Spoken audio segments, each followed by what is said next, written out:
Citrus County, it's Debbie Heverin again at Crystal River Beef O'Brady's High School Football Player of the Week. The first part of this presentation is our little self-promoting part of the show, and it is announcing any fundraisers we have coming up. Monday the 7th is Lecanto Basketball Spirit Night. So you let them know you're here for supporting Lecanto. We give back 15% to the basketball towards their fundraising event. It's the 12th of November, is Saturday. It is a pancake breakfast for Lecanto 4-H Club. And that's always a good turnout for that one. Support the 4-H Club just by buying a ticket and enjoying some pancakes. Brett, I almost forgot. Tomorrow I have props today. Props. It is National Sandwich Day at Crystal River Beef O'Brady's. This is a corporate-wide, so any sandwiches with fries are $6, excluding the prime rib sandwich. That is tomorrow only, Thursday the 3rd. Okay, that's it for our promotion. And let's get on with this presentation, Brett. We got some real spirited kids this week. All right, we're going to start the night off tonight with last week's High School Player of the Week is Citrus County's Jared Clary. Right? Yes. Congratulations. Thank you. All right, and next we have Crystal River High School Player of the Week, Jaden Williams. Good job, Jaden. And you keep up the good work and get him on Friday. Thank you. Next, we've got Lecanto High School's Player of the Week. Great job, Steve. Thank you. Bellinger. Ballinger. God, I had it before. All right, no clap. I had a little humor there. Sorry. All right, and we were going to wrap up tonight with Seven Rivers Christian High School, Kirby Bowden. And Kirby played so hard, he broke his ankle. But he gave it a great game, I heard. Seven Rivers head coach Ray Green coming off a big playoff win last week. Got to be nice. We talked about it all season long. That was what you guys worked for, the schedule, everything you put in. Nice to get that victory, isn't it? Yeah, it certainly was. I mean, last year, like you referenced, we were real strong at the start and kind of wilted at the end. And it was nice not to just make the playoffs, but to also advance after round one. So real proud of our kids and thankful to be looking at our round two at our place. And you do get at your place. I know you said earlier this week maybe not the best effort, but to win when you don't give it your best effort, it's got to feel good. But I'm sure the kids realize it's going to take more of this Friday night. Well, I hope so. I didn't think we played particularly well last week. And I got a real good team coming in this week, 8-1 Christchurch team, and certainly we'll have to play a whole lot better than we played last week to have an opportunity to win. I know it's no excuses this time of year, but got a few guys banged up. The guy standing to your left, obviously, but next man up mentality, I'm sure, right? It is. I mean, it's a part of the game, and I'm sure that there's, most teams out there at this point in the season are going to have kids that they've lost to injury and they're banged up, and we're no different. There's no real way to replace Kirby or Broughton or anybody else that we have injured. Kirby's meant a lot to this football team, and so has Broughton Martin. But it's just the reality of the game. And at this point, like you said, it's just next man up. Talk about Kirby, your player of the week. I mean, just continues to do a great job, and a guy that you're going to miss going forward, I'm sure. Well, and there's no question about it. I mean, Kirby is our strongest kid on our football team, and he's a captain.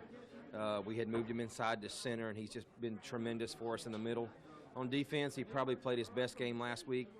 Had a lot of tackles for loss and sacks, even had an interception down on a screen on the goal line. So it's unfortunate for him that he played his best game for his last game for this season. But his prognosis is real positive, and looking forward to getting him back full strength going into next summer. Well, at halftime, I kind of looked at myself inside and thought about what kind of game I was having, and I was real disappointed. And then at that point, I kind of just made up my mind that I'm just going to go all out. I was real disappointed at how I was playing, letting the team down, and I just said no more and just played the best I could. To go through what you've had to from the injury and now this week, I mean, how does it change what you've done this week? Because I'm sure now, I mean, you're still a leader, still a guy that the guys look to, but now it's more of a teaching role, I guess. Right. Now it's more of motivating my guys, you know, being out there for them, even though I can't be there on the field, still, you know, motivating them. Trying to get them pumped up for this game, you know.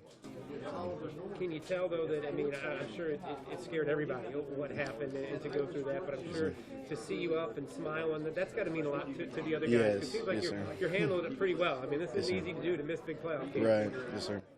You know, I'd rather, you know, try to make the team, you know, focus on their game rather than focused on me, and, you know, then if they're focused on me, their mind's out of it, and, you know, they won't be able to have a good game on Friday. So I'm just trying to, you know, keep them mentally focused, ready for the game on Friday so they can win. Crystal River head coach Tony Lewis, coach, you guys come back in a game against Weeki last week that probably didn't matter a whole lot, but you had to be pleased with the effort and the way your kids go out and get another district win. We were pleased. You know, coming off a bye week, you never know how the kids are going to respond. After a week off of not playing and going into a game with Weeki, who has struggled in terms of the record, and I thought our kids came out and responded really well.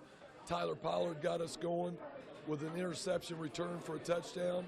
Jaden Williams had a couple touchdowns for us, and I thought our defense, again, played really well.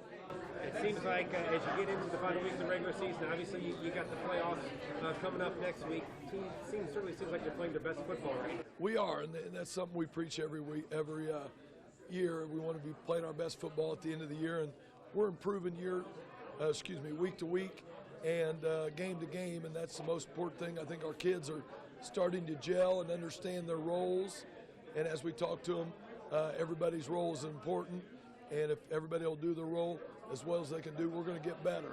Whether it's a scout team getting our offense better, scout team getting our defense better, it's all coming together. Talk about your player of the week. You mentioned Tyler Pollard, but you know, I'm sure a lot of guys, when you put up those kind of numbers offensively and defensively, a few to choose from. Talk about Jaden and why. Well, Jaden had a great game on all sides of the football. He made 3 to 4 tackles on special teams. He had 2 rushing touchdowns, ran the ball extremely well, had a return on a kickoff, a good return for us, and played well defensively. So overall, he had a great game for us.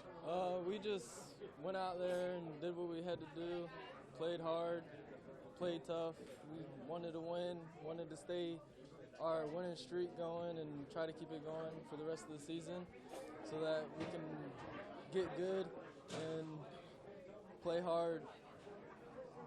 Talk about this season. I mean, to get where you guys are, knowing that after this week you got a playoff game, is there a point in the year where you guys looked at each other and said, you know, we can do this, we can be the team in this district that makes the playoffs? What would turn things around for you guys?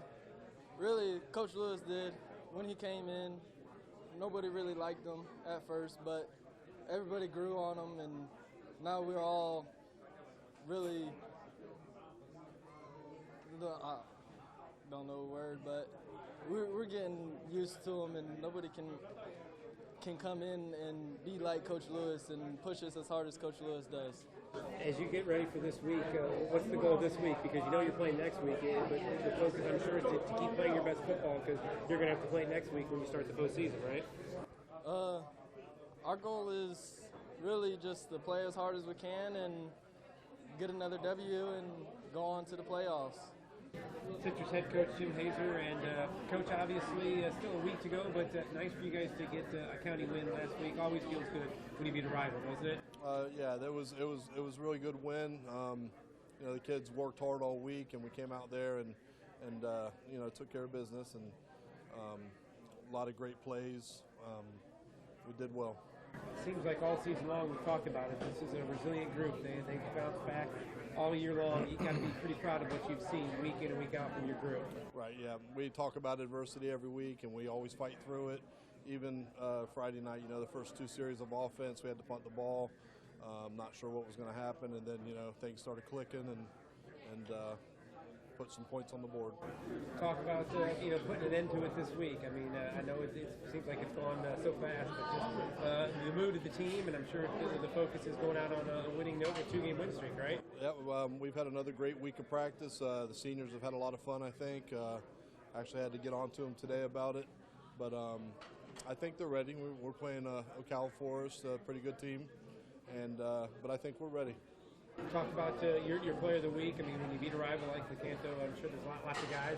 Who did you pick, and what stood out to you guys? As coaches, we picked Jared Cleary. He offensively, he had a reception for 47 yards. Defensively, he had a tackle. He had an interception and 3 pass breakups. And defensively, that's huge for us. You know, Lecanto can throw the ball, and he helped us, put a stop to that. Yes, especially senior year going against cross-county rival Lecanto. It just felt great, and we preached 4 quarters. That's all we needed to play. And we had a pretty big district loss against Central. We only played the second half, but we played all 4 quarters, executed, and came out with the win. Talk about your team, because there's been a couple times this year you guys have had losses that maybe were tough, but you guys have responded every week. I mean, this is a pretty resilient group you have, isn't it? Yeah. Throughout Crystal River, we had some mistakes that we made, and we just fixed everything. And throughout the season, just helped us win. Talk about this week. I mean, last week of the season, what's it been like in practice? Has it been fun and upbeat knowing that this is the last Friday night you guys will run out as a team? Yeah, it's been pretty fun this week of practice, especially today, just doing some hit and drills for the last day seniors, last day in pads, and then Forrest got some athletes here and there. They can make some plays, but I feel like we can contain them and come out with a win. Lecanto head coach Craig Carver, coach, close out the season this week. I mean, it seems like we just started this, and now it's already here last week of the season. What's the mood like for the team? The season always goes by real fast, but I think the guys are excited about this last game, an opportunity to take a nice long trip up north and end the season the right way with a victory. We talk about the team's focus this week. I mean, obviously not easy coming off of a county rival loss, but does it help that it is the last week and this is the last chance for a lot of these guys? And I know we talked about it. This group will never be the same again. This is the last time they're together. Absolutely. It does help a little bit knowing that this is the last game and you don't have time to dwell on what happened last week. We got a great group of guys that love this senior class, and we want to send them out the right way with a win. It won't be easy. I mean, this is a good Fort White team, playoff team last year. A great game a year ago at your place, and they're headed back to the postseason again this year. Oh, they got a great football team. They're built very similar to what they were last year. Got some great skilled players, and they got some really big offensive linemen. And it's going to be a tough task for us, but I know the kids are excited to go up there and put on a good show. Talk about your Player of the Week award winner for tonight. Who did you guys select? This is Steve Bellinger. He just plays tight end for us, plays defensive end, just does a great job for us, and we felt that he was the most deserving for this award this week. The game last week didn't go so much our way. We tried hard as a team. It's a lot of simple mistakes, kind of shot ourselves in the foot, but we tried and gave it what we got. It didn't come out with the way we wanted it, but we tried. Talk about this week. I mean, it's the last week of the season. I mean, it's kind of hard to believe that you're getting ready to trot out there for the last Friday of the year. It's gone by quick, hasn't it? Yes, sir, it has. We worked hard this year. Haven't had the season we wanted to, but could have been better. We hope to end the season with a win, though. Talk about what you see from Fort White. I mean, you played them last year. It was a good game down at your place. Now you travel up there. They're a playoff team, so I'm sure it's going to be a good test. Yes, sir. They're a very good team. They look similar. A lot of good guys on their team. Offensive line, as Coach said, is the big guys. I think we have what it takes to get a victory, though.